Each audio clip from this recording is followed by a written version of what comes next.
television viewers that are using either a television antenna or the rabbit ears on their television for their viewing of the over-air broadcast, they will be the ones that will be impacted in February of next year and will require the digital converter box. So under your leadership through the Information Technology and General Services Committee, ITA back in February put a prominent posting on the city's website that provides information on how consumers, what they need to do to resolve this issue, and provides information so they know exactly what the situation is. In addition, we have also contacted DTV.org, which is the outreach organization that is being supported by the federal government, and contacted them and got marketing materials which we have sent out to council offices, city libraries, and departments for posting both flyers as well as posters in their facilities to help get the word out. But two main things that people need to understand is, do they necessarily have to go out and buy a new TV if they have an old-fashioned TV? No, they do not. There is as you indicated, they can get a converter box and receive through the website or through contacting an 800 number. They can apply for a $40 coupon, which defrays the majority of the cost for the converter box. Is it possible that by the time February of next year comes about, when this big change happens, that there's going to be local outlets that people can go ahead and take the voucher and pick up their box? Yes, that is something that we're anticipating that would be available. Now, is this a crazy idea that was mandated on these big companies by the city of Los Angeles, by the state of California? Where is this mandate coming from? Is it a national issue? Can somebody say, well, I don't want to live in LA anymore. I want to take my old TV set and go move out of LA and still get reception. Can they do that? Actually, no. This is a national issue, and so the federal government required this change. That is correct. So who's going to be providing the vouchers? The vouchers are provided through the federal government through the organization DTV.org, and again, viewers can either access the city's website or go directly to DTV.org and be able to click on the links for actually downloading and printing coupons. So most likely the people who are going to need these little boxes are going to most likely maybe be seniors and or poor families? That is correct. The other avenue that we're also leveraging, that we'll be leveraging for helping get the word out, is viewers can also, our residents and businesses can also call 311, and they will be able to provide information on what the viewers need to do. So today people can get information like from 311, and then also that information is going to get more enhanced. They're going to see more brochures getting closer to February of next year, which is only about 7 months away.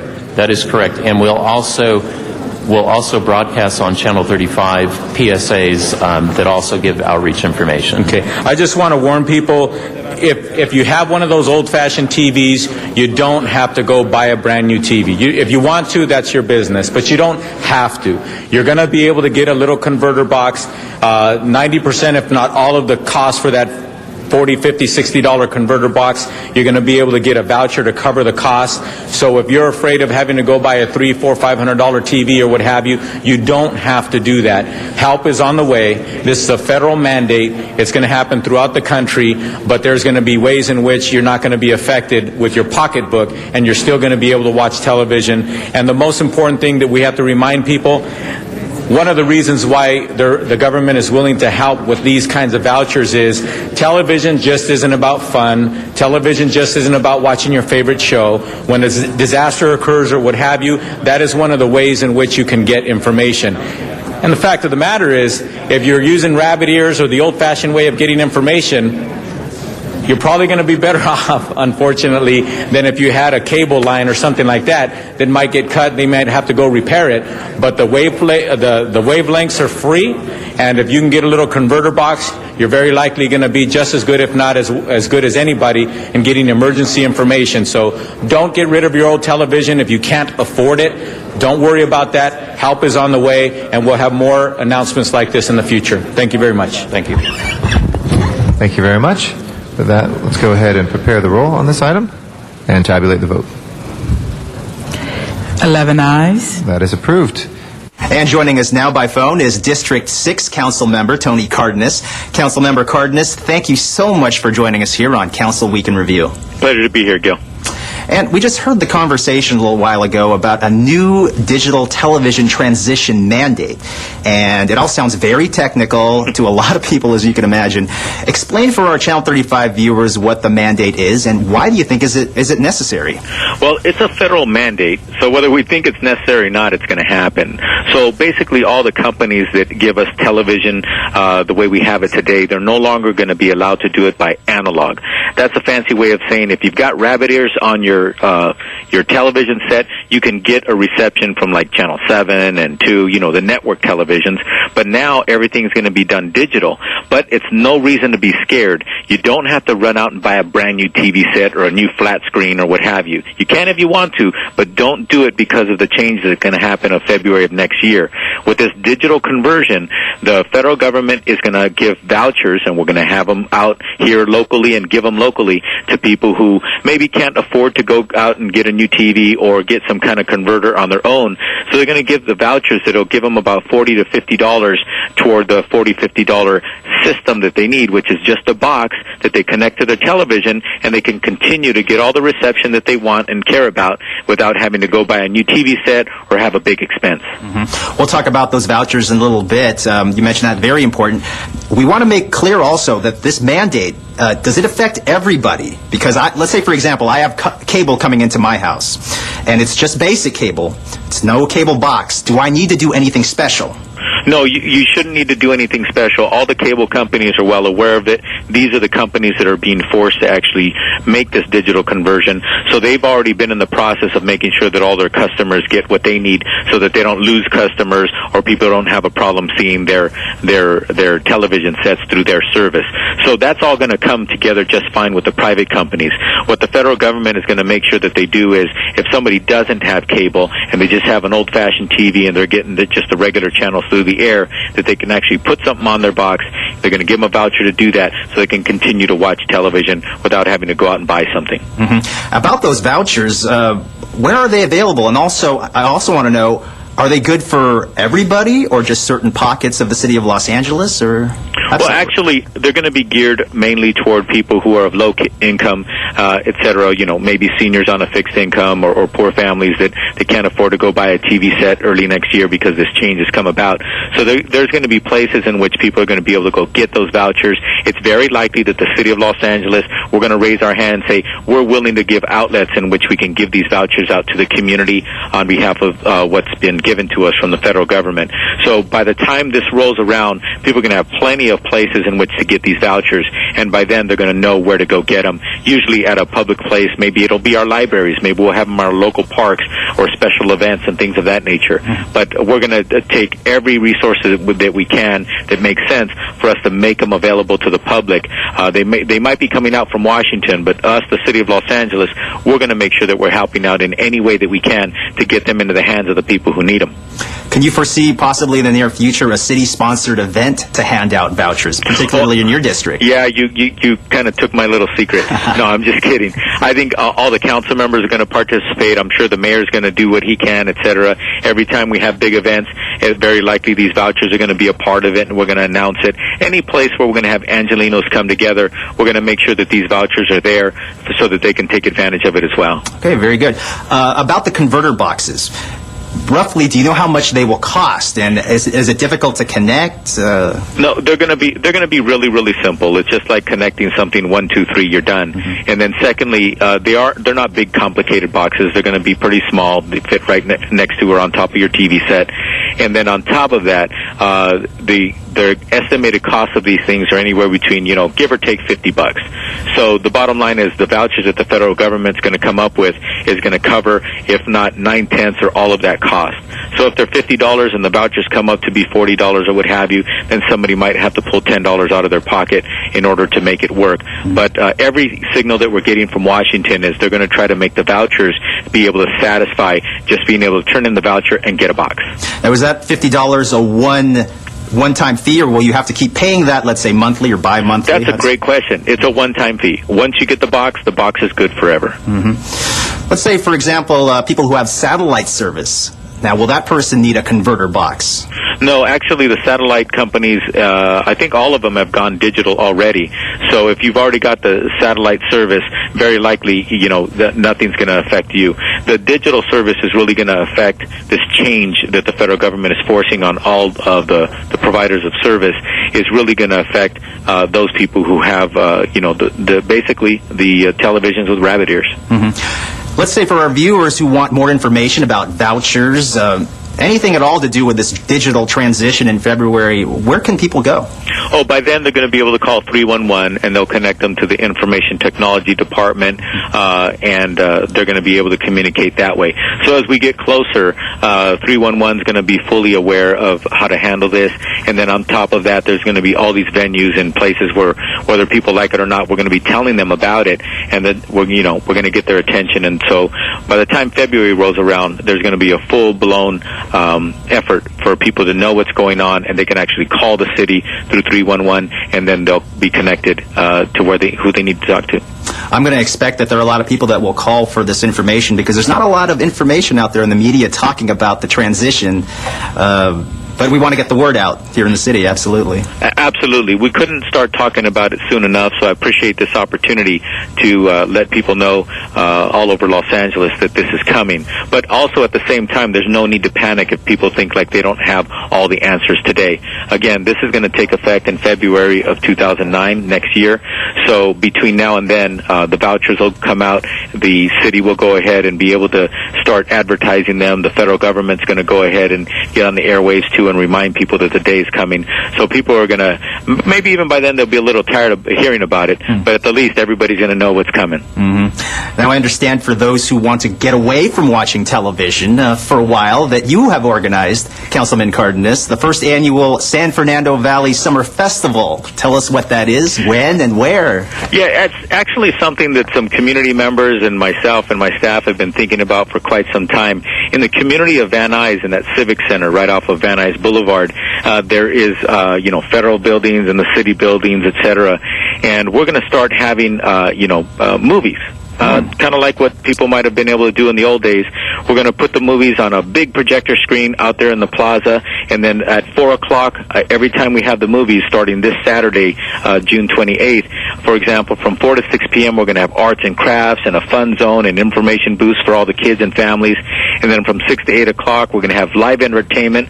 A lot of these times, we're going to try to incorporate kids and music from the community so they can come and perform. And then at 8 o'clock, we're going to have our movies. Like, for example, the first one is coming up on Saturday, the 28th of June. At 8 o'clock, we're going to see Alvin and the Chipmunks. So, kind of a fun movie that the whole family can enjoy. And then on top of that, we're going to go ahead and have it again on August 23rd. We're going to have the 4 o'clock, 6 o'clock activities. And then again, at 8 o'clock on August 23rd, that's a Saturday, we're going to have the movie called Night at the Museum.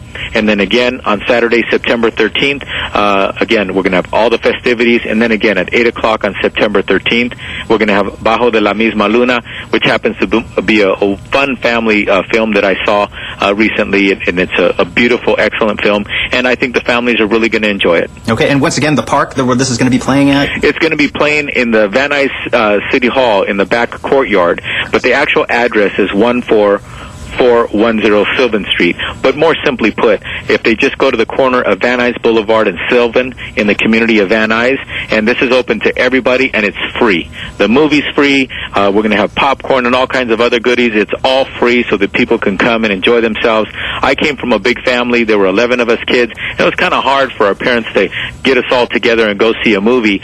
In this particular case, if you have one kid or you're a family of 10 or what have you, it's going to be the same cost. Free. Free for one person to come, free for 10 people to come. So we're going to encourage everybody to come and participate and hang out in the wonderful weather that we have and enjoy some movies, enjoy some fun, and even get a little information for the family as well. You can't beat that. Free, fun, in these tough economic times during the summer, people can do things that are free and fun for the community. Yeah, and it's very accessible. So even when it comes to the price of gas and things of that nature, it's very accessible to a lot of people who live out there in the community of Van Nuys. They can come walk to and from the events. And then in addition to that, it's right there on Van Nuys Boulevard, so you can always take the bus from anywhere to get to Van Nuys Boulevard. Okay, very good. District 6 Council Member Tony Cardenas, thank you so much for joining us on Council Week in Review. Thank you, Gil. For more information on the festival, call 311, your one call to City Hall. And for information concerning the television converter boxes, log on to dtv.org. LA City View is the government access cable channel for the City of Los Angeles, featuring live coverage of City Council meetings and programming about City Department services and events. If you have any suggestions or comments about any of the programs you see on Channel 35 or would like to receive a free viewer guide, call our viewer hotline at 213-473-3978. We invite you to address the Los Angeles City Council on any item on the council agenda, as well as during public comment. You may come downtown to City Hall or go to the Van Nuys City Hall and participate via video teleconferencing. And remember, you can watch all Los Angeles City Council meetings live in their entirety on Tuesdays, Wednesdays, and Fridays beginning at 10 a.m. On Sundays, you can watch the replay of all the week's meetings, also beginning at 10 a.m. Council Week in Review can be seen Monday through Friday at 9:30 a.m. and 6:30 p.m. and on Sunday at 9:30 a.m. That concludes our program for the week ending June 27th, 2008. On behalf of Jack Popejoy and everyone here at Channel 35, I'm Gil Reyes. Thank you for watching, and please join us for the next Council Week in Review.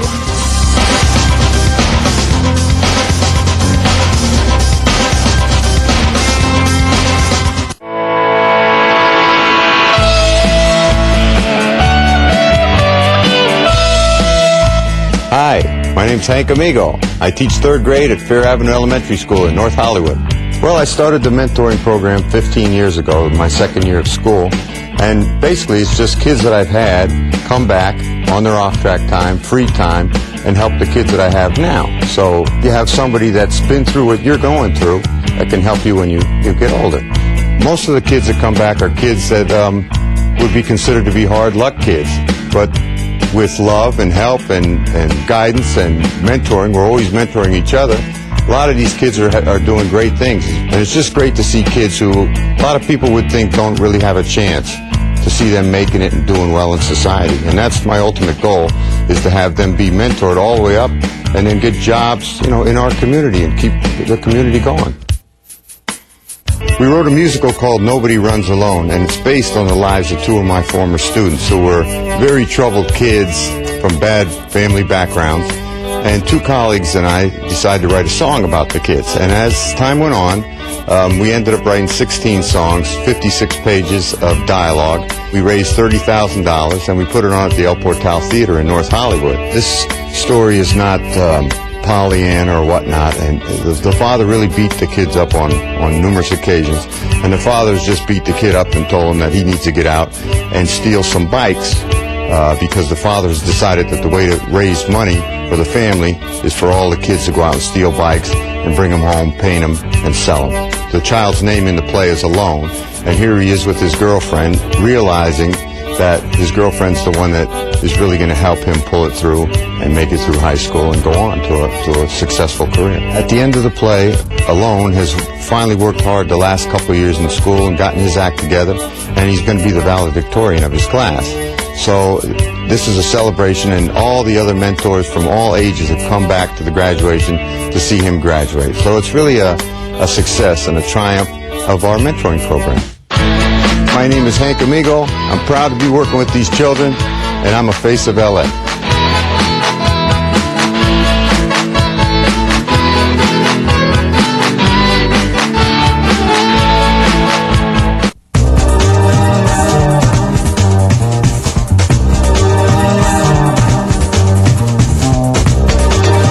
LA City View Channel 35. Your city, your channel.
morning. This is a meeting of the Los Angeles City Council. It is Tuesday, July 1st, 2008.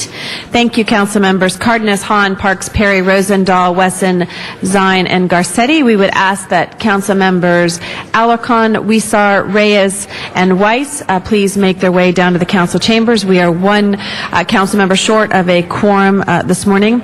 For those of you that are listening by telephone, you can call to receive this on the telephonically, as well as go to your website, www.lacity.org.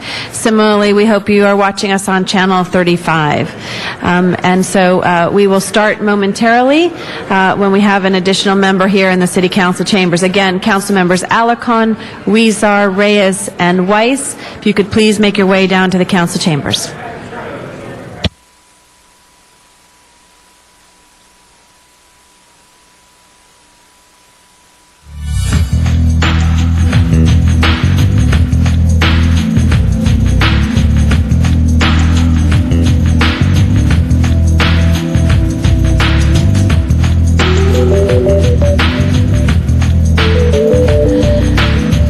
Mr. Clerk, please call the roll. Alarcon, Cardenas, Gruel, Hahn, Weezer, Labange, Parks, Perry, Reyes, Rosendahl, Smith, Weiss, Weston, Zine, Garcetti. 10 members present and a quorum, Madam President. Thank you. If we could go ahead, we'll quickly run through the agenda, and then we'll ask Mr. Garcetti as a special presentation. First item of business. Approval of the minutes. Mr. Weiss moves, Mr. Rosendahl seconds. Commendatory resolutions for approval. Those will be approved. President, this is Tuesday, and there's a flag salute for today. Mr. Garcetti, if you'd like to ask our guest to please. Kind enough, I'll be introducing the Admiral in a second, but we always have a salute to the flag. And Admiral, we'd be privileged if you would lead us in the salute to the flag, Pledge of Allegiance. Everybody, please stand. Please stand, hand over your hearts. Could we ask everyone to rise, please? Thank you. Okay.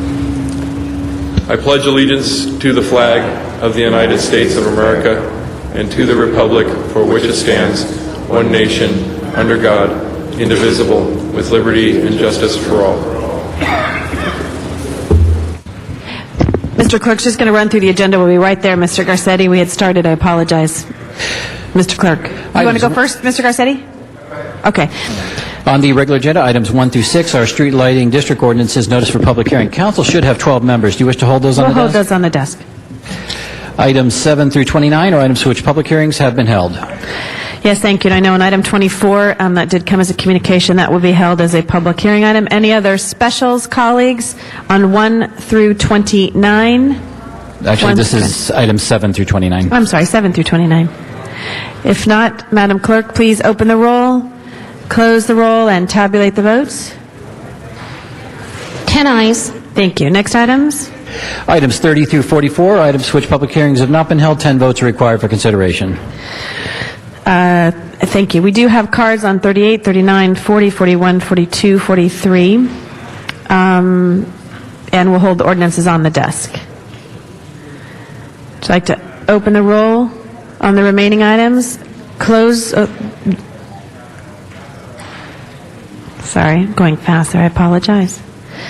Open the roll, close the roll, and tabulate the votes. 10 ayes. Thank you. Next item? On the supplemental agenda, items 45 through 48 are items for which public hearings have not been held. 10 votes are required for consideration. Thank you. We do have a card on item 45. That will be called special. Any other specials, colleagues? If not, Madam Clerk, please open the roll, close the roll, and tabulate the votes. 10 ayes. Thank you. Mr. Garcetti. Thank you very much, Madam President. And colleagues, since we have a short week due to Independence Day, we had a special presentation. I know Ms. Hahn is going to be celebrating with us, but hopefully all of us this week, as we salute the men and women who protect our democracy and freedom through their service in the United States Navy, Marine Corps, Coast Guard, and Merchant Marine. Now through July 6th is Navy Days in Los Angeles, and we celebrate this branch of the military and raise awareness of the opportunities that men and women throughout this country have to serve the people of America. This is the 9th Navy Days port visit that we've had here in Los Angeles, and we're very pleased to have the USS Gary, a frigate in port down there in San Pedro. And activities that will be involved with Navy Days include a July 4th onboard dinner, day-long ship rides, tours for kids, and much, much more. As an officer in the reserve component of the U.S. Navy myself, I often talk to others about the variety of ways that we can serve. But taking a ship ride may be a more fun way to check it out. And we hope that people will and recognize the service every single day that the men and women in uniform render to our nation. Those who do not have an interest in serving in the military themselves can still visit the ships, talk to officers, and show their support. Those who may be interested in joining have the opportunity to talk to real live men and women who are the sailors, the officers of the United States Navy.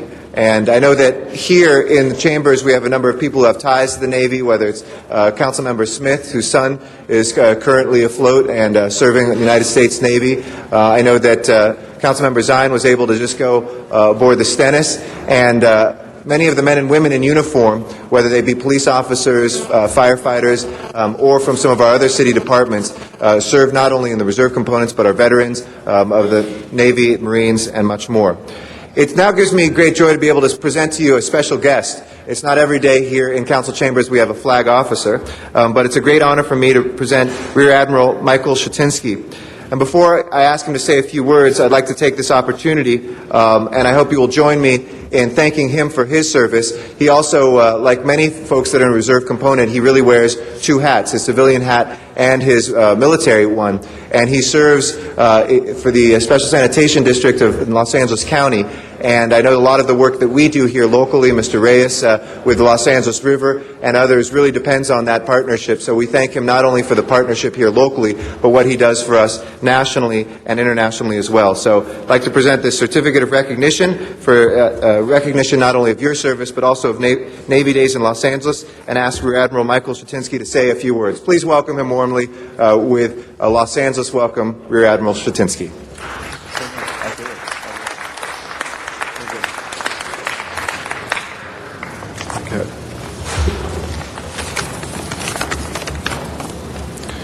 Council members, citizens of Los Angeles, I'm truly honored to be here to inaugurate the Navy Days Week here in Los Angeles County, and I'm accepting on behalf of the men and women who serve in the United States Navy. In 1908, the President of the United States, Teddy Roosevelt, dispatched the United States Navy as a great white fleet to circumnavigate the world in an unprecedented show of the soft and the hard power of our country. The voyage signaled the emergence of the United States as one of the great powers of the world. During that journey, the U.S. Navy showed the flag, but also stopped and provided humanitarian assistance to Italy after a devastating earthquake. Just over 100 years ago, in April of 1908, the city of Los Angeles hosted that great white fleet and celebrated the unprecedented effort in the circumnavigation. This Navy Week celebration is a fitting follow-up to the centennial of that historic event. Navy Week in Los Angeles centers on the 4th of July, and I must take a moment to reflect on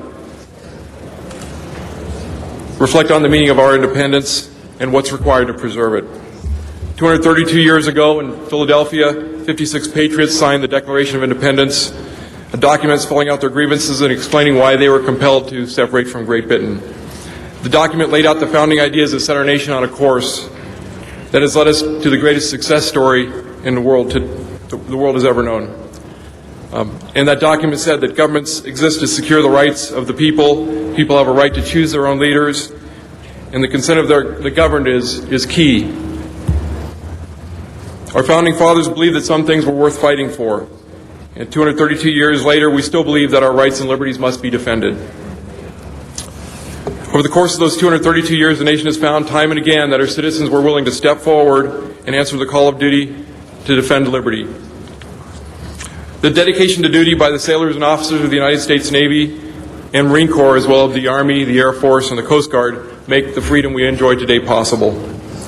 On July 4th, the U.S. Navy warship USS Gary will be in the port of San Pedro for visit ship. And I invite all of you to come by and take part of that visit. The ship represents the sailors, warships, and aircraft of the United States Navy deployed throughout the world, and those young men and women who proudly serve you in our nation's defense are giving of themselves only as American patriots can. They provided humanitarian assistance in New Orleans after Hurricane Katrina, in Indonesia after a great tsunami. As we speak today, they're in the Philippines providing relief after Typhoon Feng Shuang devastated portions of that country. And they're in Iraq and Afghanistan, bringing freedom and a better way of life to those people. They're part of America's newest, greatest generation. Our sailors, soldiers, Marines, airmen, and Coast Guardsmen believe in what they're doing. They bravely go in harm's way to stand between our families and our friends in the United States and abroad, and they protect us against the dangers facing us in an uncertain world. We all owe them a tremendous debt of gratitude. So on behalf of all of our service members, I salute you, the City Council members, the elected representatives of the citizens of Los Angeles. Your strong support to our service members and their families, is critical to their success. Thank you very, very much for sponsoring Navy Week in Los Angeles.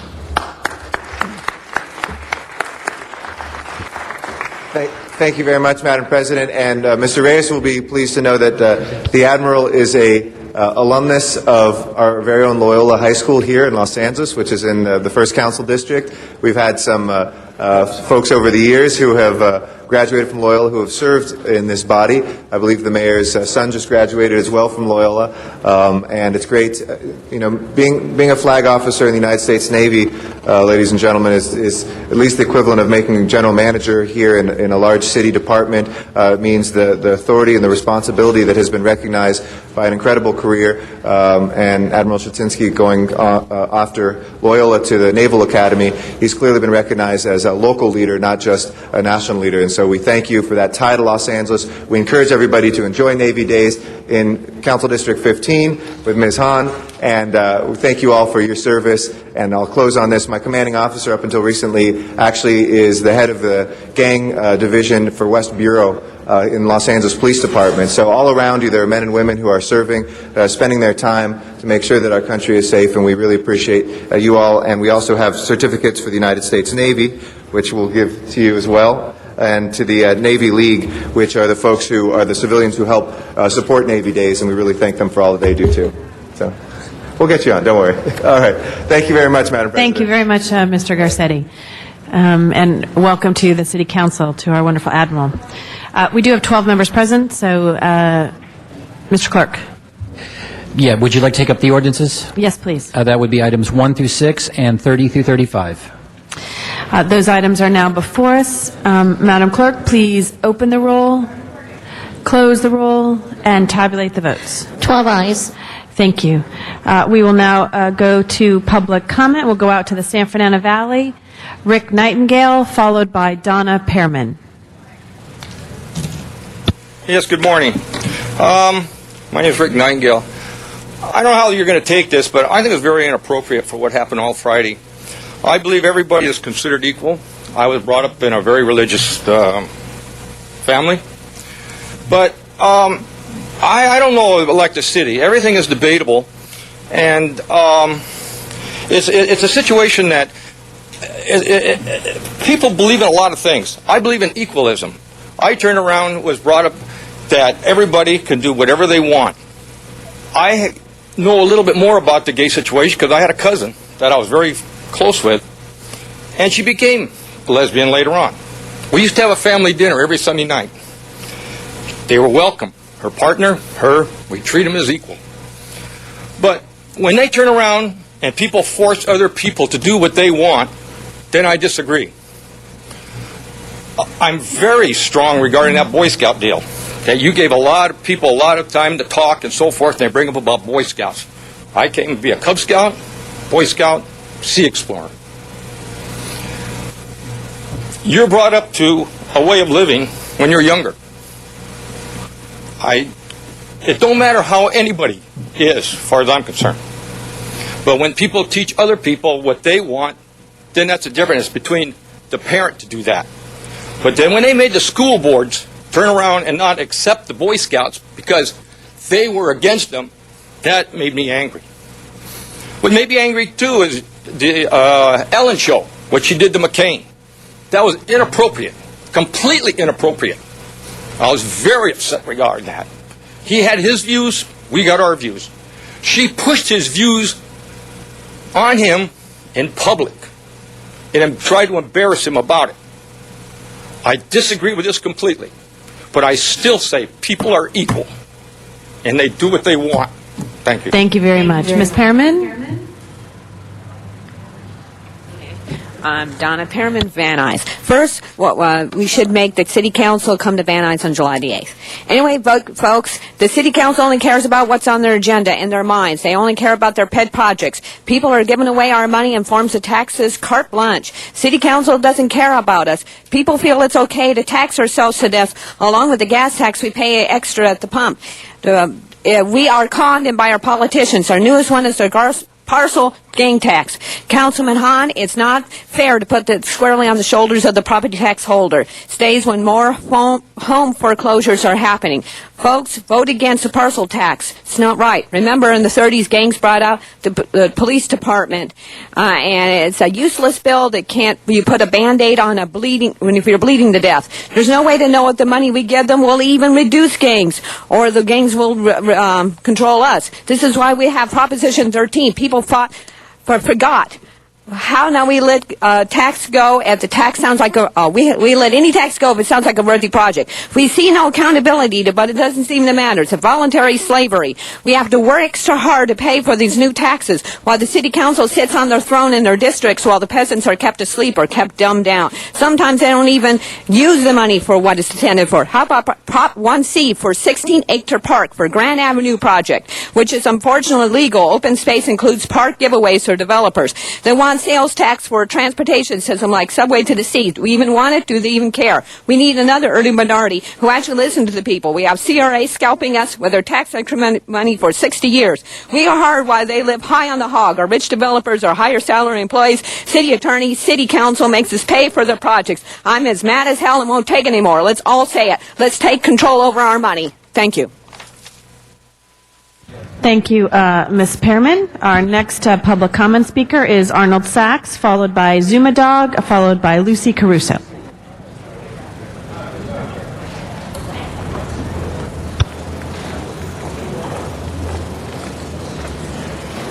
Good morning, Arnold Sachs. I, too, echo Rick Nightingale's comments regarding your conduct on Friday. To be held prisoner while you have a rally here is totally inappropriate. Will you be giving equal time to the conservative groups that uphold family values?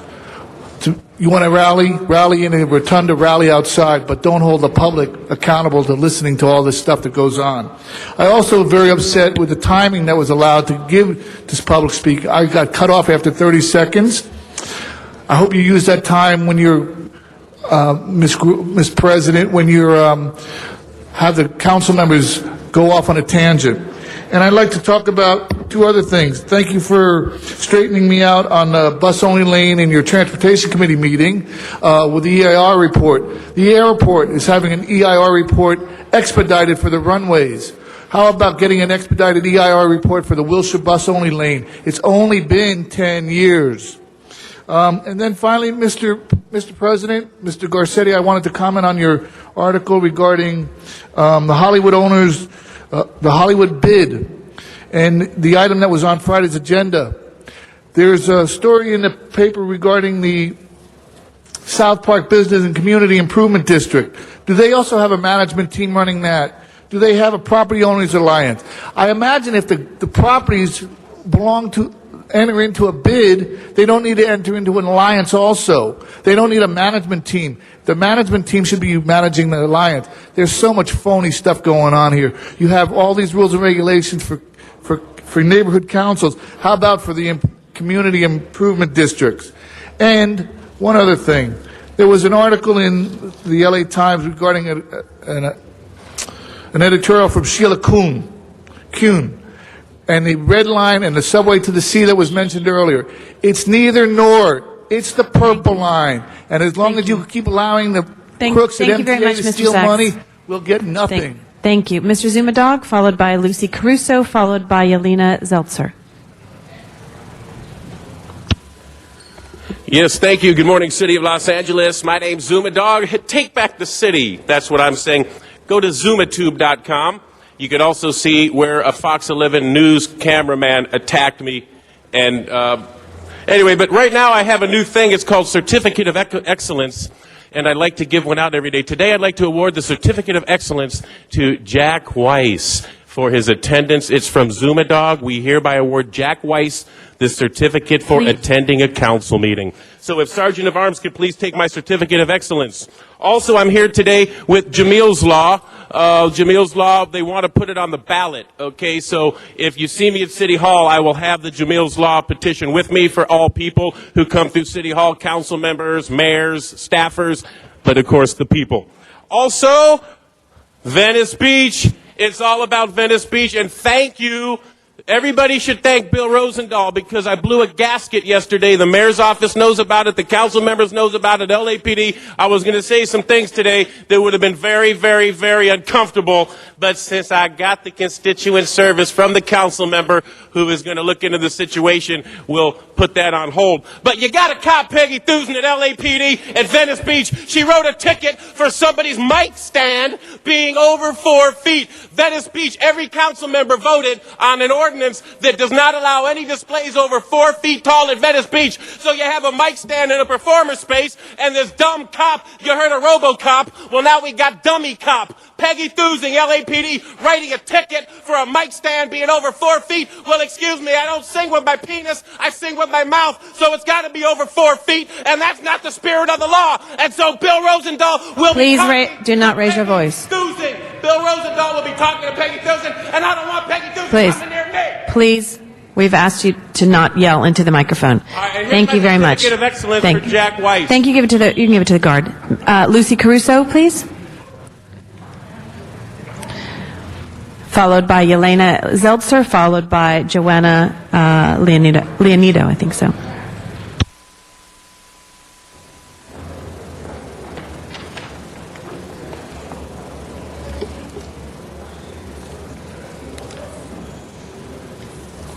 Hello, can you hear? Please go ahead. Can you hear me? There's an article in the paper about American Airlines, and they like to conduct in-flight tests with web access on specific flights, and they're mentioning New York, Kennedy, and Los Angeles. And I was wondering about the tourism on how Los Angeles can advertise the beautiful city that they have to meet the needs of tourists before they even land. And a long time ago when I came here, airlines used to give coupons. Actually, it's from the tourist company that I bought the ticket, and they'd like to, for one, or they would introduce you to various tourist things in the city or various places to eat. And it just seems that somehow if the city looked into this computer with back in the day, United used to have Apollo and American had Sable. But to see the profile of your guests and what they really would like to see so they can enjoy everything within their budget to meet their needs. The other thing is that Redline Starline tour bus, if it made designated stops where people can actually get off the bus to be able to shop and be able to get back on the bus and enjoy everything the city has to offer. Thank you. Thank you. Yelena Seltzer, followed by Joanna, followed by Karen Perez. Good morning. Good morning, City Council members. My name is Yelena Zeltzer, and I am an organizer with Housing LA. For the past several months, I and my counterpart from Eviction Defense Network have been working with a group of incredibly dedicated and bright students from Miguel Contreras Learning Complex. They have educated themselves and their peers on issues of housing and have collected over 150 postcards urging the council to adopt a mixed income housing ordinance. Unfortunately, one of them, Joanna Leonido, couldn't be here this morning for personal reasons. I will not read her testimony, which she has worked very hard on.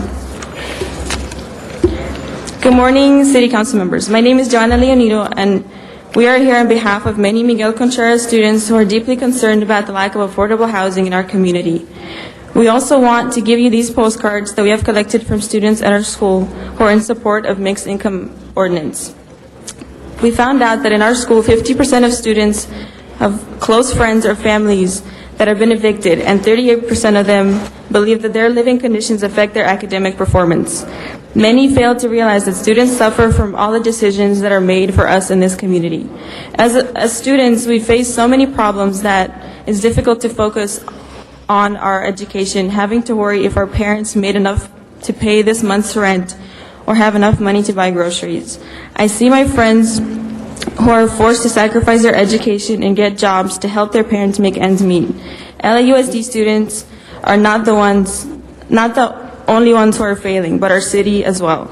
Students must not be blamed for having the highest dropout rates because we are the ones who are being deprived of the necessities in life that we can't even focus on making a future for ourselves.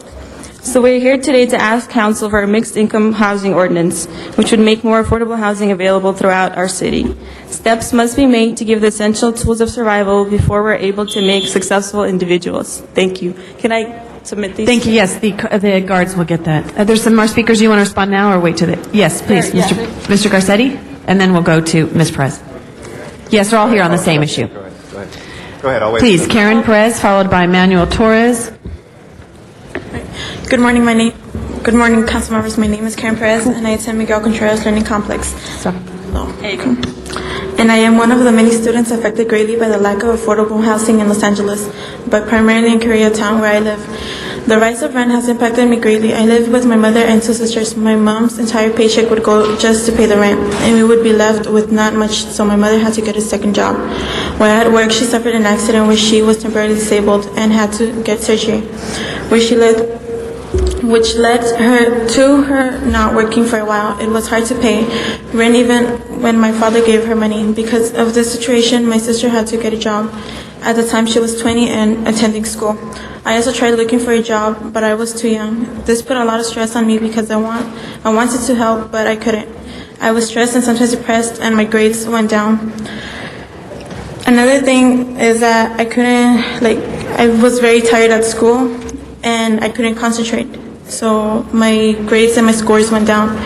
Some say that LAUSD students have low scores, but they don't think of stress that the thought of losing our homes due to the high rent causes. Some students have to work to pitch in, others have to take care of their younger siblings. Some even miss school to help their parents. I believe that a mixed income ordinance would go far in creating more affordable homes in my community. Thank you. Good morning, council members. My name is Manuel Torres. I'm a student that attends Miguel Contreras Learning Complex, which is located near this hall at Lucas and 3rd Street. Growing up in this community, I have began noticing that there are more high-income apartments and lofts being built around the neighborhood. These are not the only things that have happened. Friends have moved out and relocated due to the lack of affordable housing. All this affects me and others at a personal level because we see honest, hardworking people move out only because their economic situation does not allow them to make their rent. Those honest, hardworking people are often friends that I have known since my childhood and even family members. The gentrification of the community we live in affects everyone. With the rent rising, people in this community have to live from paycheck to paycheck, constantly locked in an economic struggle, leaving no money with spare for an emergency. Living in such a struggle puts pressure on the people of this community. If this continues, eventually the rent will be raised so high that people will no longer be able to pay the rent anymore. These are reasons why we need a mixed income ordinance. With a mixed income ordinance, new apartment buildings will be affordable for people of different incomes. By making this kind of housing mandatory, the lower income people in our community will be alleviated of the pressure that is caused by their economical circumstances, and it will ultimately address the gentrification of our neighborhoods. A mixed income ordinance is needed to solve the housing crisis and create a better living for low income, middle, and high income people. Thank you for listening. Thank you very much. Before we go to the next speakers, Mr. Garcetti. If the students, I just wanted to respond to you guys briefly for a second. Under state law, if it's not on the agenda, we can't talk more than about 50 words on it because we have to invite everybody. But I just want to personally thank you for coming in here, and I want to thank you for the survey that you did, and I want to thank you for speaking from your hearts about the housing crisis here in Los Angeles. What you are saying is critical, and it represents literally hundreds of thousands of young people here in Los Angeles who face the same challenges every single day in their families, and know that by being here, you light the fire under us to keep pushing ahead. And I know that we've got motions that Mr. Reyes and Mr. Wesson worked on mixed income policy, but you are helping us make sure we get to the finish line. So thank you very much for being here. Thank you very much, Mr. Garcetti. Oscar Johnson, followed by John Walsh, followed by Mr. Reyes. I apologize. Yes. Mr. Reyes. Thank you, Council. Students, if I may. Students from the back. Students. Students. I wanted to, one, invite you to take the next step. This is critical. Because now my colleagues, the mayor, everyone is hearing about your plight on a very individual level, on a very personal level. But I invite you to take the next step, to participate in the civic process. Come to the committees, visit other council members, and let them know what you're going through. This is going to require at least 8 votes. It's going to require the mayor's support. And so as you engage the committee process, hopefully we can put forth enough information where we can have a balanced approach so that everyone benefits. The middle class, the working class, the poorest of the poor, but we're all suffering at the same time. So thank you for being here. Thank you so much. Mr. Cardenas. Also, I wanted to say thank you for coming to your city hall. This building belongs to you. A lot of people think it doesn't, but it does. It doesn't belong to the council members. This just happens to be our office where we do our work. But also, whatever community you live in, understand that if you want to come together as a group, you have the right to go ahead and ask your local park or even a city facility if you can use their conference rooms, if you can use their facilities in order for you to get together and meet. So please do so. And sometimes you can do it at zero cost, and sometimes you can do it for, very, very little bit. So these facilities belong to you. Don't just stop by coming here today. Continue to get together, continue to learn and grow, and you will impact the decisions we make. Okay? Thank you. Thank you very much. Yes, Mr. Oscar Johnson.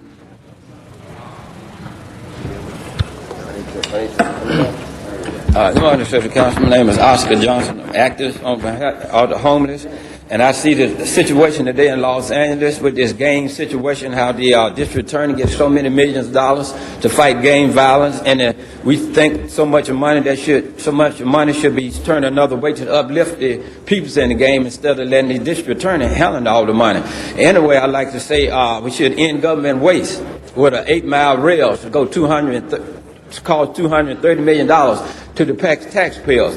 We should do something today to prevent problems for tomorrow. We should, and we also should create more about our homeless problem. Our homeless problem is beyond repair in Los Angeles, and how we're neglected with so much money that the homeless get, but they never receive the money. Because we have no connection with our representative that's supposed to represent us. And we should end corruption in the media. Our media is not telling us the truth. Our media is paid to lie and deceive us. And we should also end corruption in government, end economic racism, try to share the resources natural in our community, especially among the African American males. Our African American males at the highest form of genocide since we've been free from slavery through the government that's supposed to represent us, and our government is neglecting us. We shall also end corruption in the corporate. What Walmart and McDonald's has done in the African American community is beyond our imagination. We should form a better way to represent ourselves and represent all people equal. That people can work for a company, but they cannot buy into the company. That's economic slavery. Seems as though we have left one slave master farm, went to another modern day slave master. And that's not our Constitution. Our Constitution tells us we should be independent thinkers, though. But seems as though we got from independence and went to democracy. But we should try to find a way to represent all citizens equal, and not just one. We should try to find a government to care for all people. Thank you. Mr. Walsh. It's been years. You see, I have a job. For 23 years, I've worked for LAUSD. Fortunately, all the schools are closed. You have to take it. Cold case arson. 25 cases in Hollywood of unsolved arson. Let's start with the anti-Semitic, anti-black arson. December 24th, the little country church of Hollywood burns down right next to where I live. 2 inches like this in the Times. I then went around and photographed everything around the building. 666 is my religion. I am a vampire. I will never retire. This is on the sidewalk right next to it at Vista Del Mar. Nazi swastika. A hate crime happened there. I put a copy of the LA Times down there so they can say it's not a long time ago. And right on Gower, right on Argyle, a Ku Klux Klan cross. Even right now, Wendy Gruhl doesn't care. She's writing, she's reading. She doesn't care about the anti-Semitism that has gone on. And I want to tell you who did this. Nazi skinheads. And I want you to know that I'm on their list to be murdered for coming up here and talking about it. You hear that, Dennis Zine? I'm on the list to be murdered. You go to Israel, while here in L.A., we have swastikas in front of churches. And that church, ladies and gentlemen, was used in the Clumps movie by Eddie Murphy as a black church. We have a group of Nazi skinheads, and I am sorry, most of you, maybe not Mr. Zine, seem to be Nazi tolerant. I asked Eric. I brought this to Eric. You know what Eric said when I said that the Nazis burned down a church? He said, I know. Well, where's the investigation? I went to the LA Times. They confirmed all this, and they didn't do a story at all. And that's not the end of what's going on. The alcohol, tobacco, and firearms was in front of LA. I'll talk about that now. Ladies and gentlemen, I offer a $1,000 reward for Mr. Walsh. who can find the Nazi skinheads that burned down the church, and you offer nothing.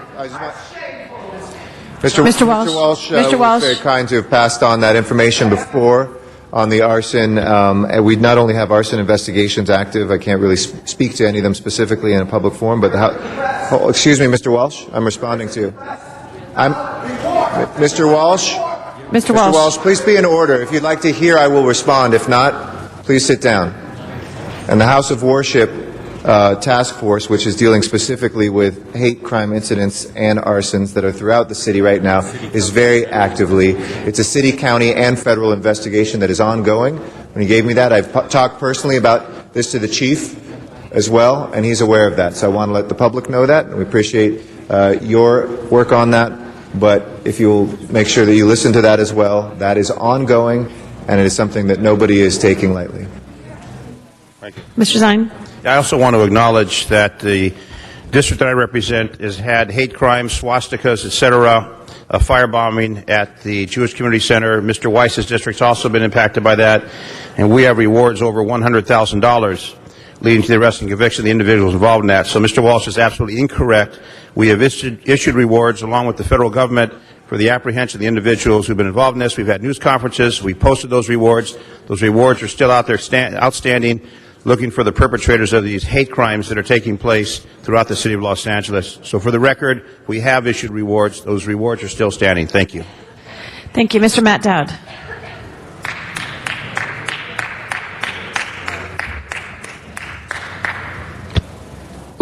Yeah, thank you, Mr. Walsh. I'll tell you why LAPD isn't doing anything, because they're making a criminal out of me. I brought Hannah Montana down here today. Let me tell you what happened at Venice Beach. I got taken to jail, and it started with Hannah Montana. I've got her on my performance space. I'm doing a show. I've got a microphone, I've got a guitar, and I've got the only way I can get Hannah Montana on stage with me is if I bring her in a cardboard cutout. LAPD come up to me and go, sorry, there's a law, you're not allowed anything over 4 feet tall on the boardwalk, so cut it down. I said, I'm not cutting down Hannah Montana. The kids come up and take their photos with this. See, for donations, they love it. So they go, I'm writing you a ticket. I got a ticket. Observed defendant with Hannah Montana over 4 feet tall. It's on the ticket. And then I go, well, wait a minute. You've been walking past me for months. I've got a microphone stand more than 4 feet tall. Put that on the ticket. So they put it on the ticket.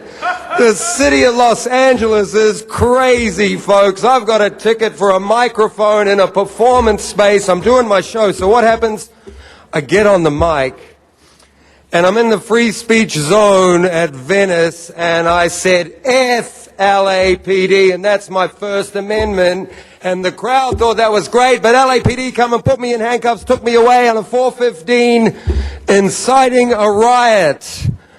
So I was booked in handcuffs in the police station. They've dropped it down now to offensive words in public.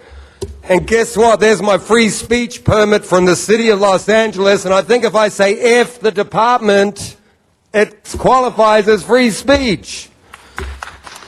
So that's why the anti-Semitism and all these crimes are going unsolved, because we've got LAPD coming down on Hannah Montana of all things. So I'd love to see some kind of resolution. I'm bringing a delegation of people tomorrow from the boardwalk to let you know that they haven't fixed it. Thank you very much, Mr. Dowd. Closes public comment.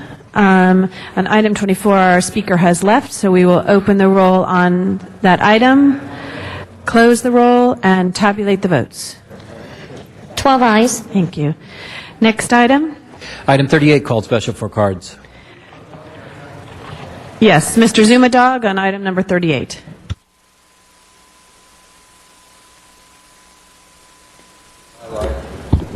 Don't criminalize Hannah Montana.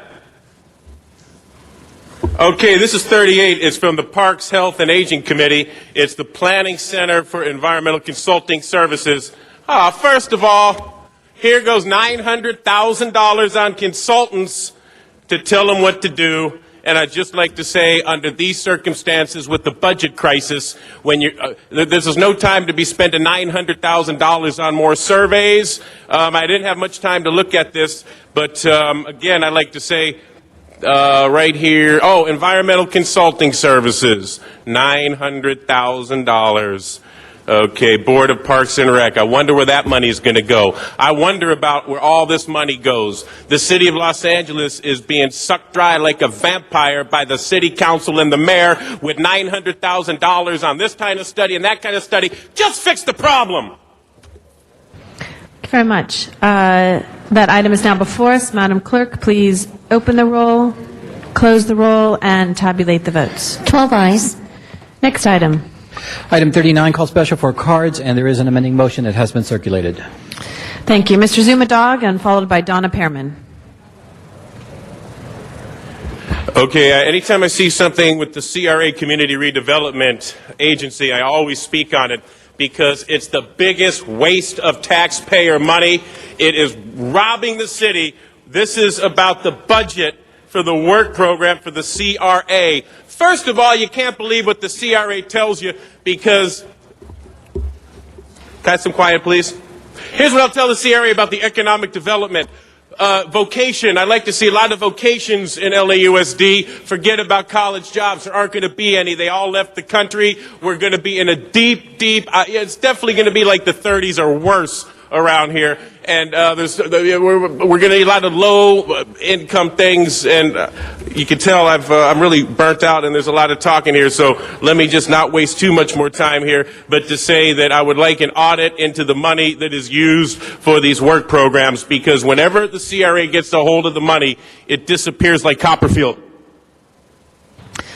Thank you very much. Ms. Donna Pearman out in the San Fernando Valley. Can I just put it on record that I'm against this because I'm going to come back and I'm 41. Thank you. Thank you. Madam Clerk, please open the roll on item 39, close the roll, and tabulate the votes. 12 ayes. Thank you. Mr. Clerk, we'd like to have items 7 through 18 to go forthwith, as well as 24 and 39. Next item. Item 40 called special for cards. Mr. Zumadog. Here's the real one I showed up with. Sorry for that little one. This is USC. What they're going to do here is, for some reason, the city wants to borrow money to lease land from USC.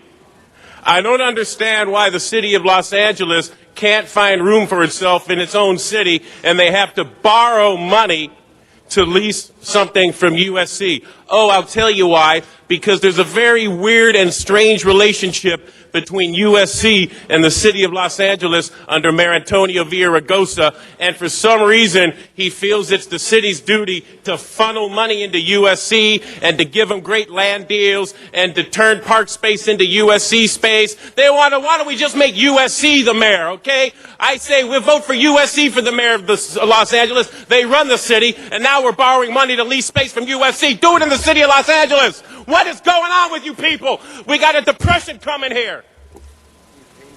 Thank you. Jose Aguilar?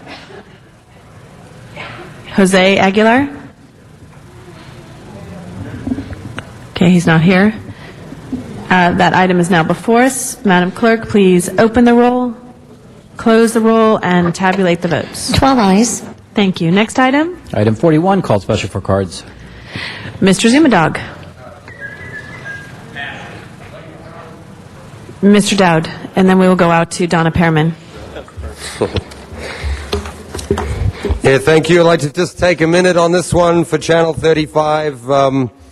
If you've been listening at City Hall, Zuma Dog and the girls in the Valley, they talk about the CRA. See, the CRA should be the mayor. They run the city. Let's vote for CRA to just do everything now. Everything's a transfer of funds, and people don't get what they initially paid for. You hear about it all the time. The bond money gets reallocated. There's all the shady language. So if you're watching on Channel 35 and you care, look at the agenda. If you're online, it's written right there on the screen. If you're listening on council phone, hello, I'm sorry you don't get the information, but this is a shady one. Anything with the CRA, I've heard them talk about it in the Valley. Miriam, keep up the good work. Matt Dowd, City Hall. Thank you, Channel 35. Our next speaker is Donna Pearman in the San Fernando Valley. Okay, I agree with Zuma Dog that CRA is that's just Donna Pearman. I agree with Zuma Dog that CRA is our biggest gang member. Robber is the CRA. They're robbing us blind. Do you really trust the CRA? They come in with their big projects and ruin the city, raise our tax increment money. They're one reason why we have so much homelessness. When they come in and build in such a way that raises rents, renters and homeowners who can't afford to live there. These shelters are only a Band-Aid. Is it really a place they can call home, or is it like shuttling cattle, temporary measure? Some can get more permanent help, but we don't use the money for, we only use it for temporary measures.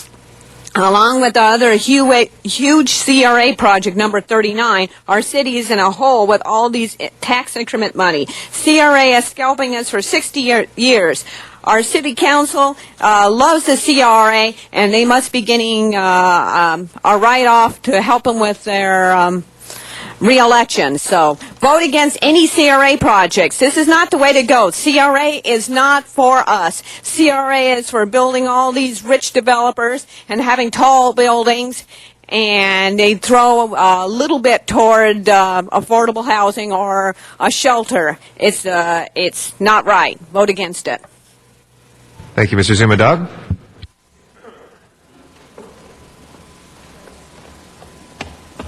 Yes, thank you. I did want to talk on this because the problem is here, I call it one hook in. That's what the city always does. Right here, this is supposed to be block grant money for people assisting homeless for emergency shelter. Let me tell you about some other emergency shelter money. It's called Prop 1C, and it was a state-voted ballot thing that Schwarzenegger put on there, and it was supposed to go over housing and emergency shelter. It's called the Housing and Emergency Shelter Trust Fund Act.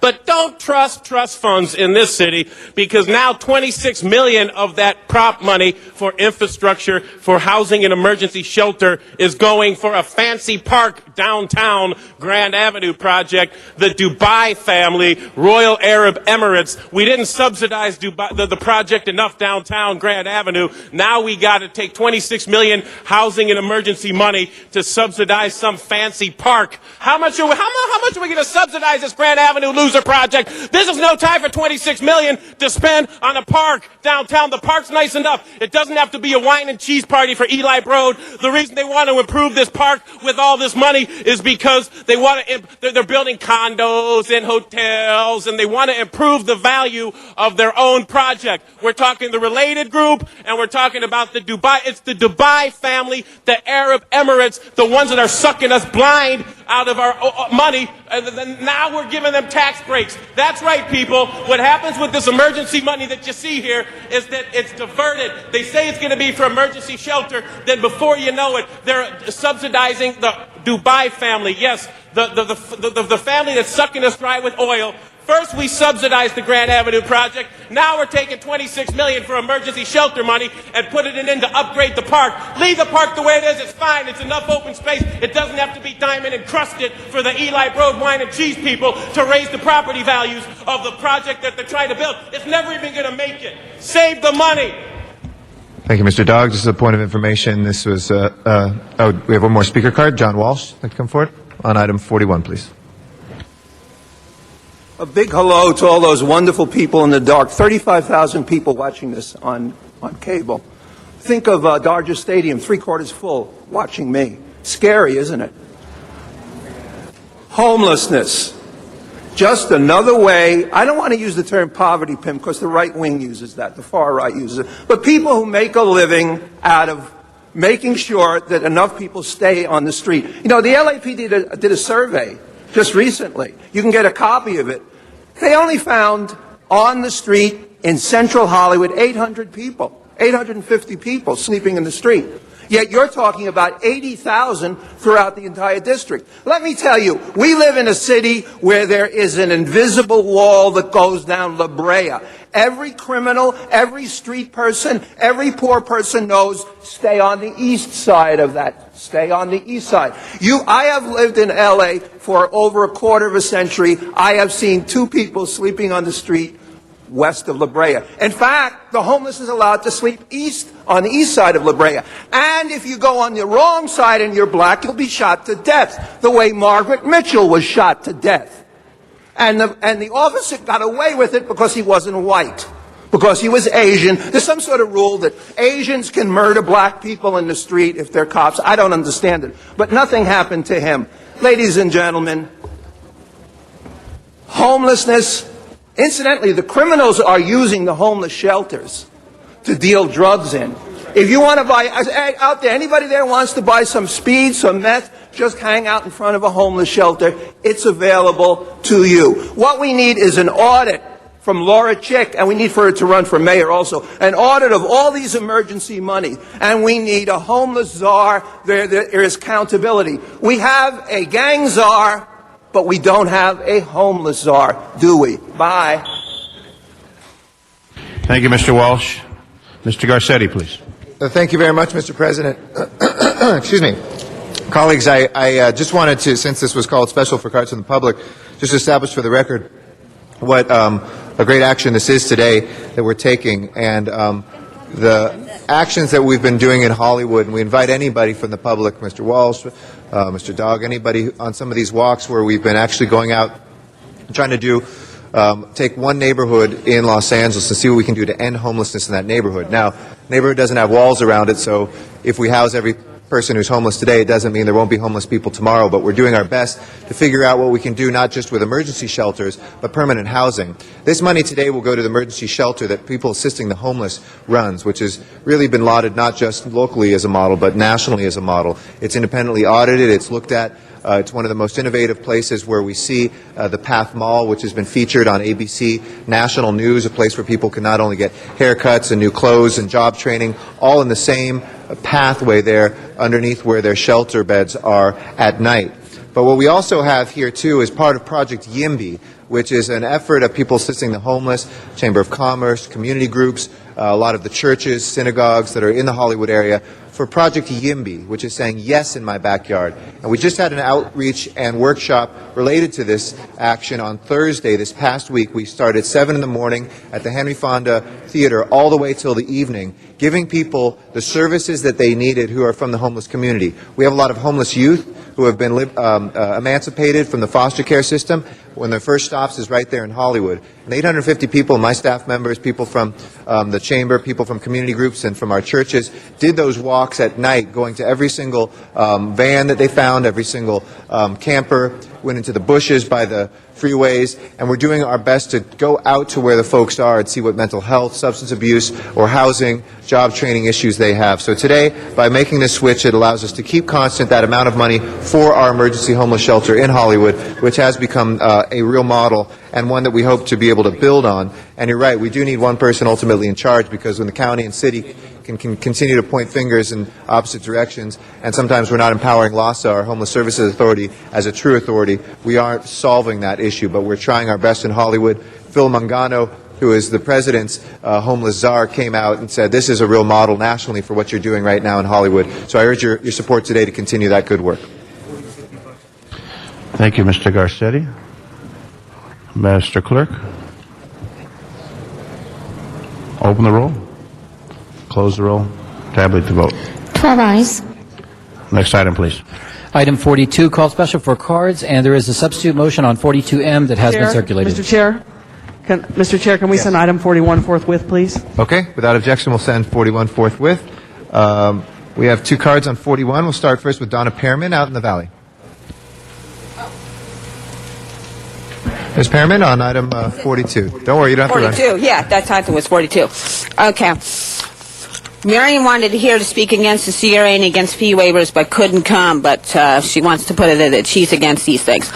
Anyway, we have fee waivers again. I'm sorry, Sharon Brewer is not here to add up these up. We could probably help more people if the city would stop giving these fee waivers. Okay, we have, the biggest ones is the Parade and Health Festival on August the 10th for $12,186.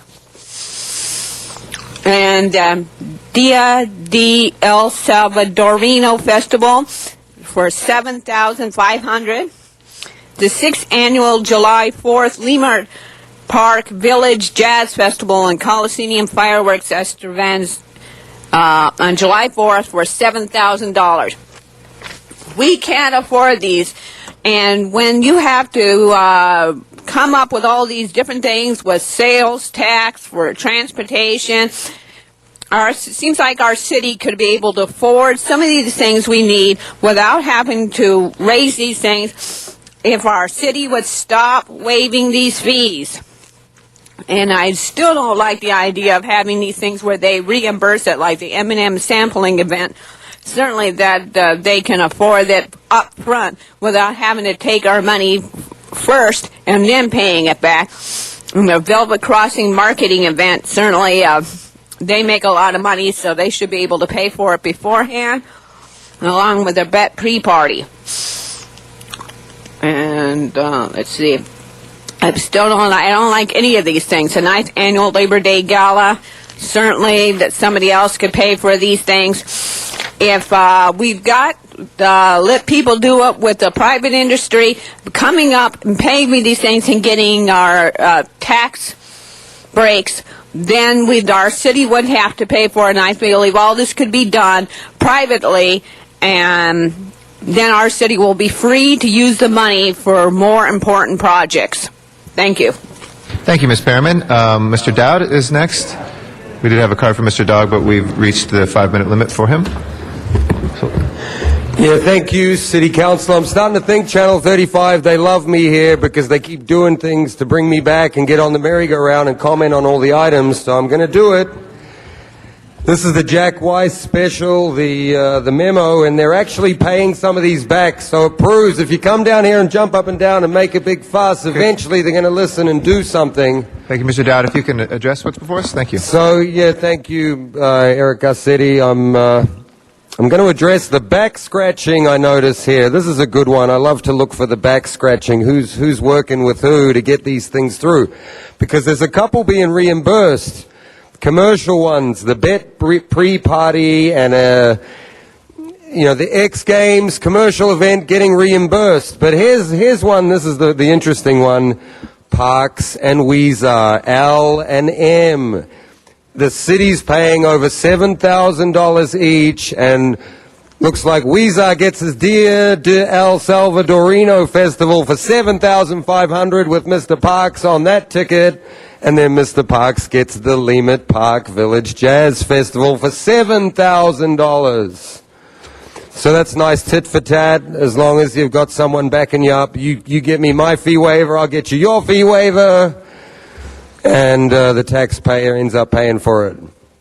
But it's nice to see that the Jack Weiss memo of 2001, and I'm surprised he didn't get recalled, but that's probably why we're seeing some action now, because he was under the recall hammer. So I'm starting to wonder where all the money's going in the city of Los Angeles, and you just look at the fee waivers, and there's $15,000 for a couple of what I would call not exactly public events. They're very culturally specific. So I'm not sure if there's a cultural balance anymore in the city of Los Angeles. I don't know where all the West Side white guy parties, block parties and everything. I want to have one of those. And I want to bring vendors down to Thank you very much, City Hall. Mr. Dowd. We appreciate your comments. That is our last speaker on that item. If we can open the roll, please. Mr. President, the substitute motion on 42M is incorrect, and there's a new one in the process right now. Why don't Do we you wish to hold that hold on the this? desk then? My apologies. If we can go. Mr. Zine, I believe, had a clarification. Point of information? Yes, the question for the city attorney, Mr. President, just a point of clarification on number 24, the $3 parcel tax, that the action today calls for the city attorney to draft the ordinance. That is not the vote to put it on the ballot. Just want a point of clarification on that. That's correct. Push that button. He's saying that's correct. Looking for the button. We want to get him on the record. That's correct. Okay, thank you. Thank you very much. Thank you, Mr. Zine, for that point of clarification. Next item called special, please. Item 43 called special for cards. We have a card from Mr. Sachs. Is Mr. Sachs here? I do not see him, so we'll go ahead. Yes, Mr. Reyes. On 43? Or Council President, if I can reconsider item 46. Okay, hold on one second. Let me just take the vote on 43 and then we'll reconsider it. If we can prepare the roll and tabulate the vote. 12 eyes. Okay, and if we can reconsider 46 for Mr. Reyes, please open the roll, close the roll, and tabulate the vote. 12 eyes. Okay, that's now before us, Mr. Reyes. Receive and file, please. Okay, no objection to receive and file. We'll go ahead and receive and file 46. Thank you, Mr. Reyes. Our next item, please. Item 45 called special for cards. Okay, Mr. Dog had reached his limit. We have Donna Pearman in the San Fernando Valley, and then John Walsh here in council chambers. On item 45, Ms. Pearman.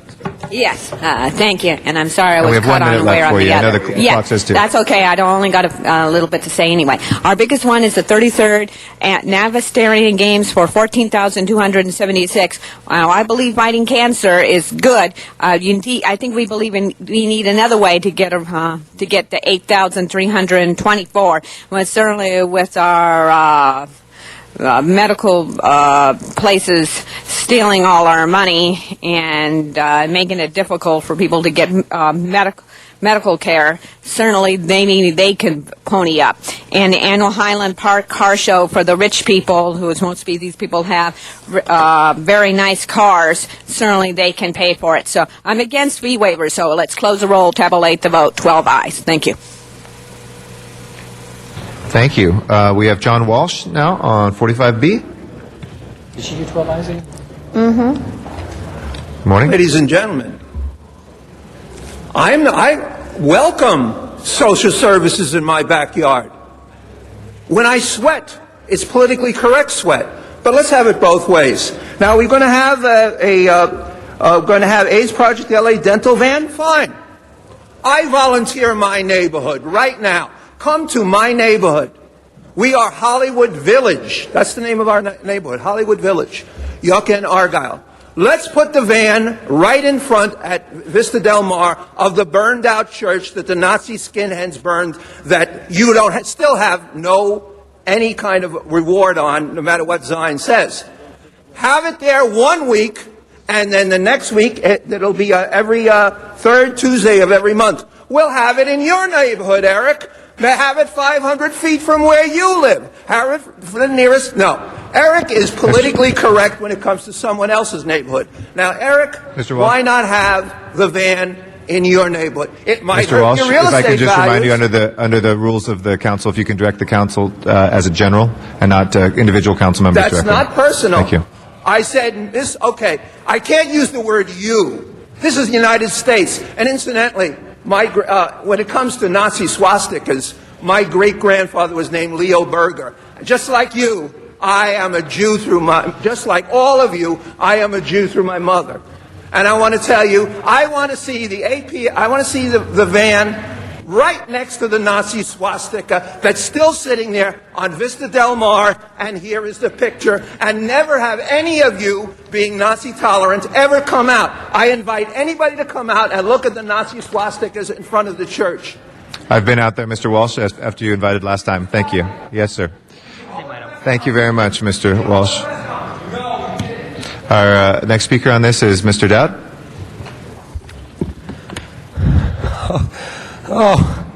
I'm just exasperated. There's so many fee waivers. Now we got them on a separate item, on a supplemental agenda. And you know why, folks? Because Friday's the holiday, the 4th of July, so they're going to jam them through on Tuesday, and you watch tomorrow. They'll jam through a whole lot more of these fee waivers.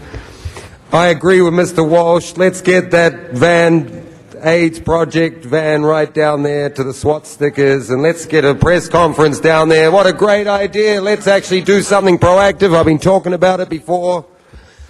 I want to thank the people on Channel 35 who watch me and come up to me at the beach and say I'm talking about all the right issues, and they're listening to me and they're supporting me. And this is one of the ones they mentioned. They want the fee waivers cut down. Here's one for $14,000. The 33rd Neva Sashin Games. Boy, I never even heard of those ones, but you know what's going to be next? I'm so glad we didn't get the Olympics. Imagine if Los Angeles got the 2016 Olympics, how many fee waivers there would be for that one. Boy. So anyway, I'm glad Jack Weiss is not in the room. No, there he is. He's here. Jack Weiss is here listening to the comment. Thanks, Jack Weiss. But how about you take a look at some of these ones? And the only one I like is the Wendy Gruhl, Janice Hahn, the ovarian cancer walk run. See, now that's a great little fee waiver because that's a big issue. Ovarian cancer, that's something that's really serious. Some of these things are just parties and fun, and let's have a little block party and waste some money. So Wendy Gruhl, Janice Hahn, get my hooty-hoo of the day for having the good item on the fee waiver. Matt Dowd, Channel 35. I'll be back tomorrow with my Venice delegation. We'll see you then. Thank you very 10 much, Mr. Dowd, and thank you to all of our public commenters today. That will close public comment on this, and if we can please open the roll on these items, close the roll and tabulate the vote. 12 ayes. Next order of business, please. 42 is still on the desk. Do you wish to do some housekeeping before that? Yeah, let's do a little housekeeping, and we'll wait for 42M if we can. Council has motions for posting and referral. Those are posted and referred. There are excuses on the desk. Councilmember Parks requests to be excused for tomorrow's meeting for personal business. A motion is required. I will move that. Ms. Gruhl seconds without objection. Councilmember Reyes requests to be excused August 12th, 13th, and 15th for personal business. A motion is required. What numbers does that take us down to? 12. 12, okay. I'll move Ms. Gruhl seconds without objection. And Councilmember LeBon requests to be excused to leave at 11 a.m. on Friday, July 18th for city business. That meets council policy. Okay, he is excused. Do we have any idea on timing Mr. on 42? President, we now have the substitute motion that has been circulated on 42M. Thank you. If there's no objection, we'll accept that as amended. If we can please prepare the roll on 42 and tabulate the vote. 12 ayes. That is approved. And that now would clear the desk. Okay. Colleagues, do we have any announcements of a business nature, any committee meetings or anything else? Do we have any adjourning motions today?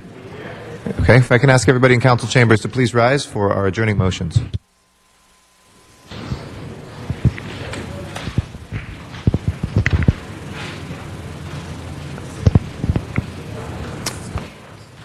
Ms. Gruhl. Thank you very much, Mr. President. A good friend of the city, an icon, I think, of the city of Los Angeles, and became a very good friend of mine, Kenneth Rich, died yesterday. And Ken, the last time I actually saw Ken was at my mother's funeral, and he came to my home and was there. He had a hard time walking, but he was there to pay respects to me and my family. Ken's daughter, Kathy, interned for me when she was in college, and so our families became very close over the years. And she, I know, is devastated by the loss of her father because he left us way too soon. Ken Rich passed away June 30th at the age of 70. He had been failing in health over the last several years with diabetes and heart disease, and he died at his sleep at his home in Sherman Oaks. Ken was born in Los Angeles on March 7, 1938, and began his journalism career at the age of 14 as a sports reporter for the Riverside Press Enterprise. He received a bachelor's degree in government from Dartmouth College in 1960 and a master's degree in political science from UC Berkeley in 1962. Ken worked for the LA Times for 39 years, retiring in 2004.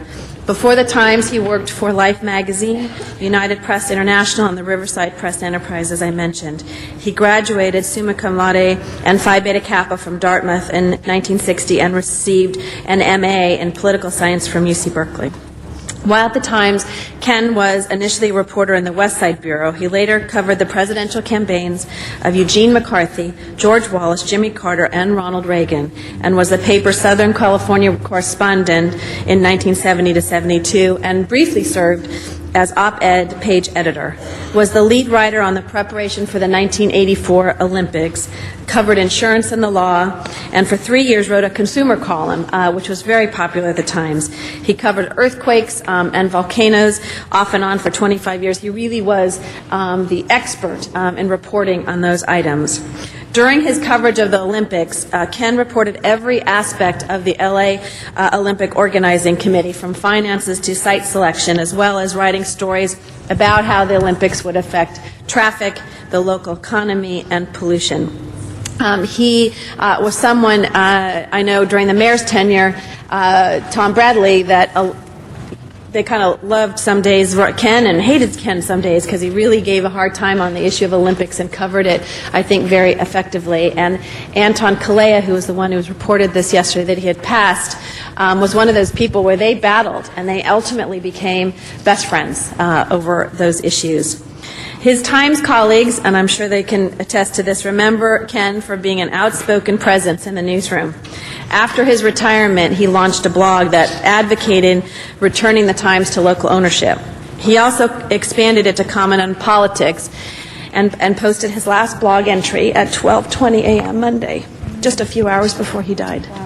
2 hours later, in one of his last emails, Ken wrote to Dean Beckett, the Times former editor who is now at the New York Times, suggesting that he look at the series of blogs he had recently written on 75 LA Times staffers who have lost their jobs under the Tribune. According to his daughter, Kathleen, her father was absolutely passionate that the mission of journalism bring truth to the people. And he worked tirelessly and outspokenly to that end until the last day of his life. His funeral service will be held this Thursday at Mount Sinai's Hollywood Hills at 2 p.m. I remember distinctly the first time I met him, I was in the mayor's office and Kathy had come to intern for me. And, she and I chatted about life in high school and college and different things. And so there we were sitting at a table with another reporter who was covering City Hall at the time. And so Ken decided this was his opportunity to tell this gentleman about the fact that I'd been a cheerleader at high school, all these things that, when you're young and you want to get to that next level, you really don't want to have everything out there on the table to this LA Times reporter. And Ken loved that he would do that, and he'd nudge people and give everyone a hard time. He had a great sense of humor. He was someone who loved working at the LA Times. I mean, that was his job, and it was more than just a job to him. It was his career, and it was his life, and he continued on. And even with his failing health, he would appear at things, he would comment on things, and he is going to be a voice that we miss a lot, and he was a good friend of mine and my family's, and we'll miss him. Thank you. Yes, Mr. Rosendahl. I was going to adjourn in memory of him as well.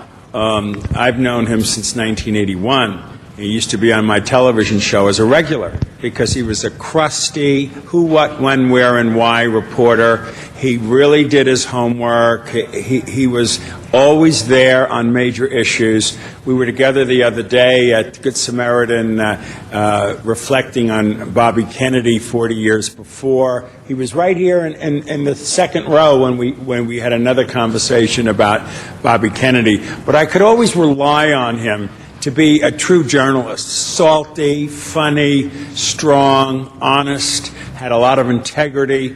It's the kind of journalists that are role models for anybody in the journalist profession.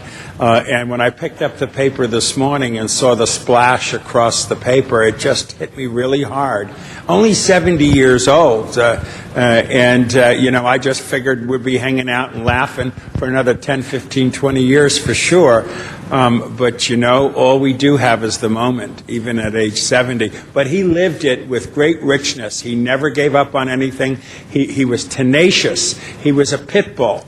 He was just so great that there's a void now in the journalist world, and we will have to talk about him next year at the LA Press Club's event, because he was there too, and he was always a big supporter of other journalists, especially the young ones, to give them opportunities and encourage them in a profession that we see every day threatened by change and reporters losing jobs and all of this. And, in a democracy, all we have, is information and insight. And he was one of those that was a beacon of white light for all of us. And golly, it was a beautiful eulogy you just did, Wendy. May he rest in peace.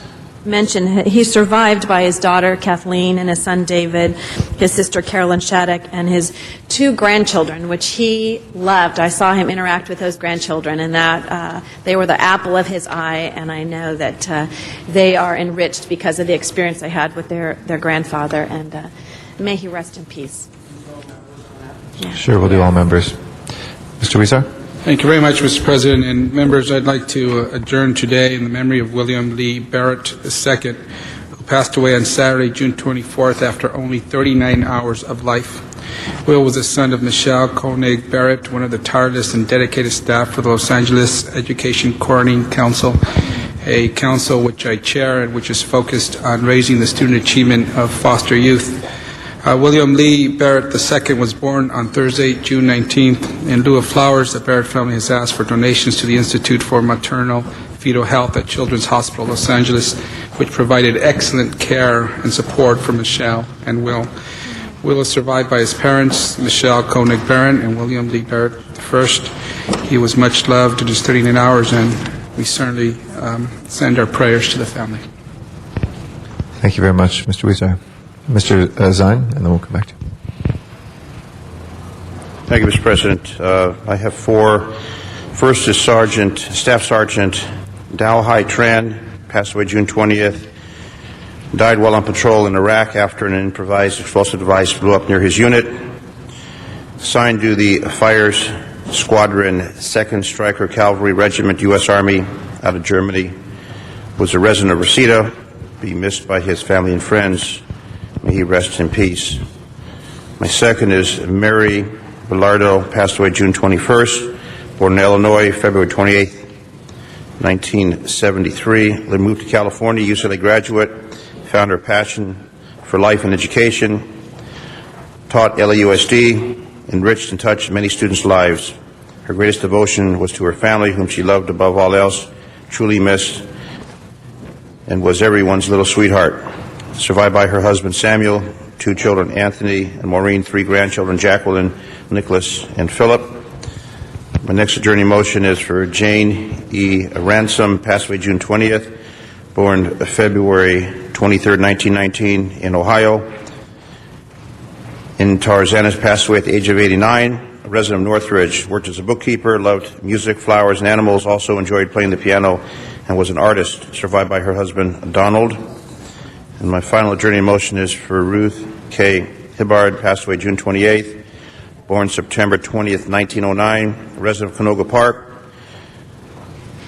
surrounded by her loving family at the time of her death, beloved mother of 7, grandmother of 15, and great-grandmother of 25. Her greatest devotion was to her family, whom she kept close in body and spirit, be greatly missed by all her family and friends. May she rest in peace. Thank you. Ms. Perry. Thank you, Mr. President, and this is not an adjourning motion. Is that okay? Yes. All right, Any other adjourning motions? If none, please Any go others? ahead. Okay. Just want to take a quick moment. Kathy, come up here.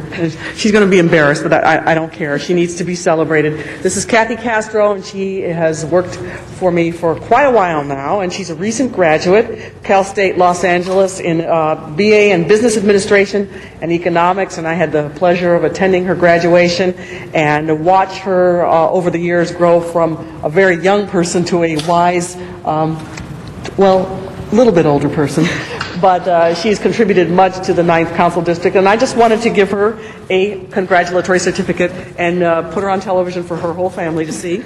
And she's an inspiration, and I'm just glad and proud of her to stand here with her today. So I just wanted to say thank you. Thank you. Thank you. Congratulations. And with that, Mr. Clerk, if you please call the roll. All right, we'll next be in session tomorrow, Wednesday, July the 2nd, 2000.